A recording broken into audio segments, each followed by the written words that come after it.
dia, pessoal! Tudo bem com vocês?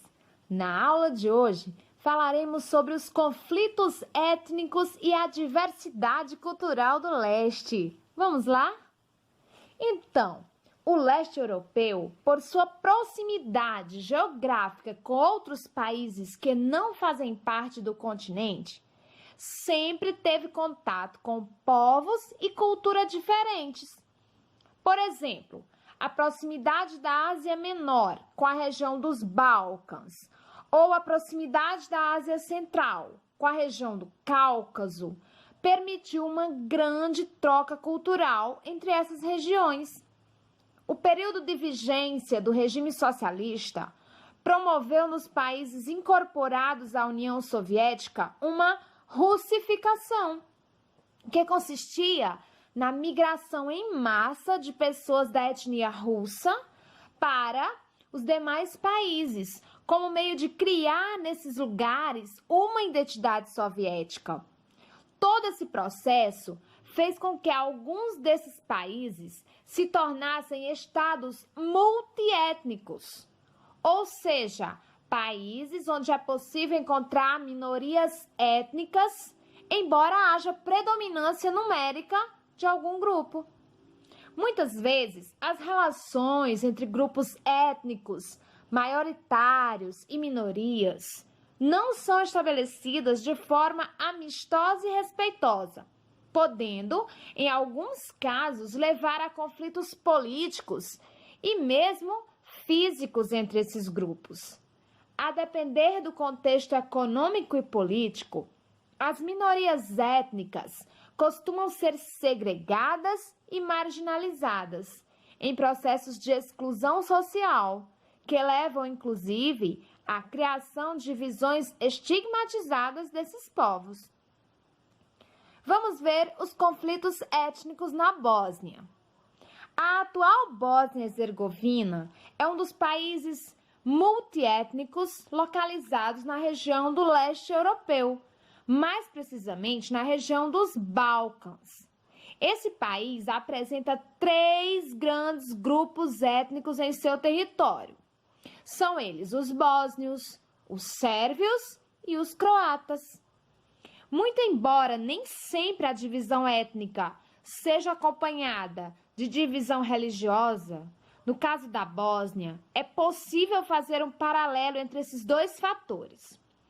Os bósnios, em geral, seguem a religião muçulmana.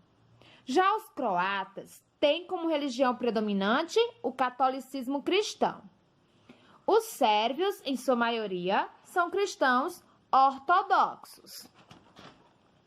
As origens dos muçulmanos em território bósnio estão ligadas ao domínio e à influência do Império Otomano na região dos Balcãs. Durante o século XIV, a região foi tomada por esse império, ficando sob seu domínio até o século XIX. Nesses quase 600 anos de ocupação, diversos costumes otomanos foram introduzidos na população local, entre os quais a religião muçulmana. Toda essa complexidade religiosa e étnica foi contida na região durante o período em que a área estava sendo controlada pelo regime socialista. No entanto, a reabertura econômica que o país viveu durante o início da década de 1990, aliada às crises de reinserção do país na economia de mercado, intensificou e acirrou as diferenças étnicas e culturais no país.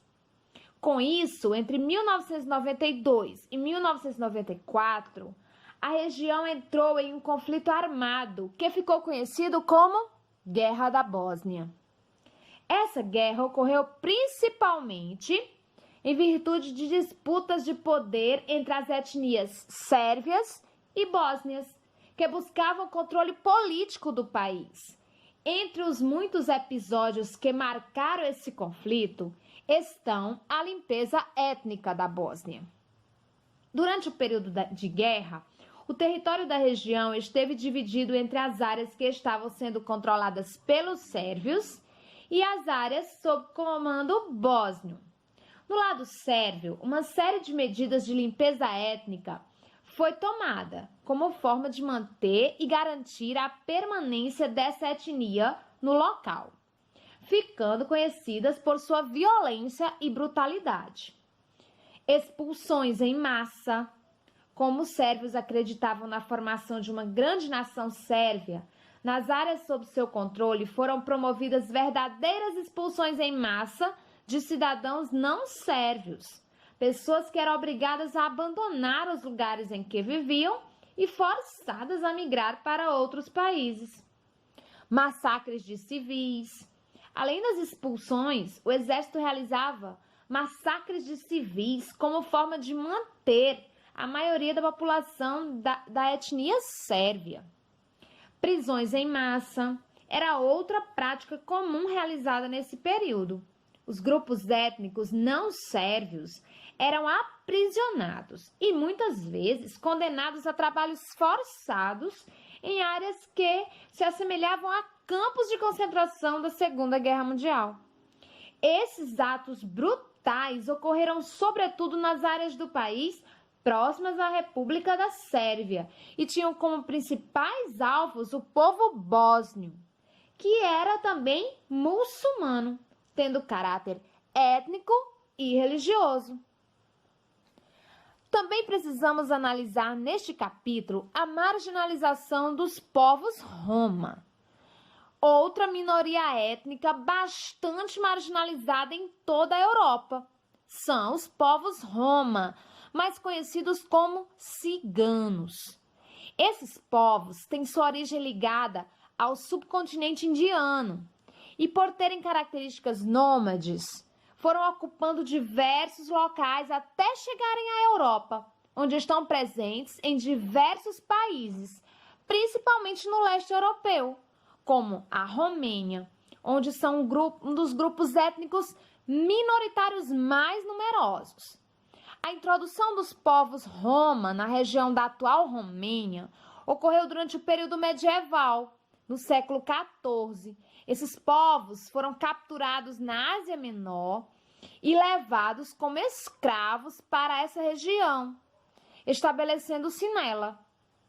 Em diversos períodos, os povos Roma foram perseguidos e passaram por diásporas, que tinham como objetivo de fuga dos territórios onde estavam instalados. Então, ocorreu a primeira diáspora, que foi no século XIV, onde os povos ciganos, que habitavam sobretudo a Ásia Menor, foram expulsos e migraram. Teve a segunda diáspora já no século XIX, devido às sucessivas crises econômicas do continente, os ciganos migraram novamente. E a terceira diáspora no século XX, por conta do fim do regime socialista e sucessivas crises vividas nos países do leste europeu, houve a terceira diáspora cigana, que é a migração desses povos. Durante a Segunda Guerra Mundial, assim como os judeus, os povos ciganos, os povos Roma, também foram perseguidos pelo exército nazista e foram submetidos aos campos de extermínio. Estima-se que mais de 220 mil ciganos tenham sido executados pelo exército nazista. Os ciganos formaram uma população numerosa na Romênia e em outros países eslavos durante o período de influência socialista. Com a reabertura econômica e a possibilidade de mobilidade, espalharam-se por outros países da Europa, onde vivem atualmente. O desconhecimento dos costumes dos povos ciganos cria uma série de estigmas, preconceitos sobre os hábitos deles, sobre os hábitos dessa etnia. Como são considerados uma nação sem território, os ciganos são uma nação sem território. Eles não têm grande representatividade política nas regiões que ocupam. Sua cultura nômade dificulta sua integração com as sociedades europeias, são comumente marginalizados. Os inúmeros ciganos que não possuem sequer documentos ou registros são considerados pessoas inexistentes do ponto de vista legal. E também precisamos falar sobre a russificação, que já foi até citada anteriormente. Então, a russificação não pode ser considerada uma limpeza étnica propriamente dita, mas foi uma estratégia de homogeneização da multiculturalidade da Europa do Leste, que tem início com a Revolução Russa em 1917, durante o período de influência da União Soviética. Como estratégia do fortalecimento da ideologia russa nos países sob regime socialista, diversas políticas migratórias foram adotadas pelo governo central soviético para aumentar o percentual da etnia russa nos países de influência. Essa política foi particularmente maior nos países que apresentavam maior resistência ao regime socialista e que tinham sido anexados ao bloco durante a partilha dos territórios europeus no pós-guerra, como foi o caso dos países bálticos, Letônia e Ucrânia. No processo de russificação, a língua russa era considerada língua oficial e deveria ser adotada dentro das repartições públicas e ensinada nas escolas, com o objetivo de realizar uma homogeneização cultural, ou seja, uma só cultura. A russificação também se dava através do viés político, com a valorização de cidadãos de etnia russa para a designação de cargos oficiais e políticos. Neste cenário, seriam valorizadas ações sociais e demográficas que favoreciam a etnia russa. A composição étnica de um país e os diversos processos pelos quais tal matriz pode se transformar no decorrer da trajetória de evolução de um território são importantes elementos da construção do espaço geográfico, uma vez que alteram também aspectos sociais, políticos, culturais e econômicos em escala local e regional.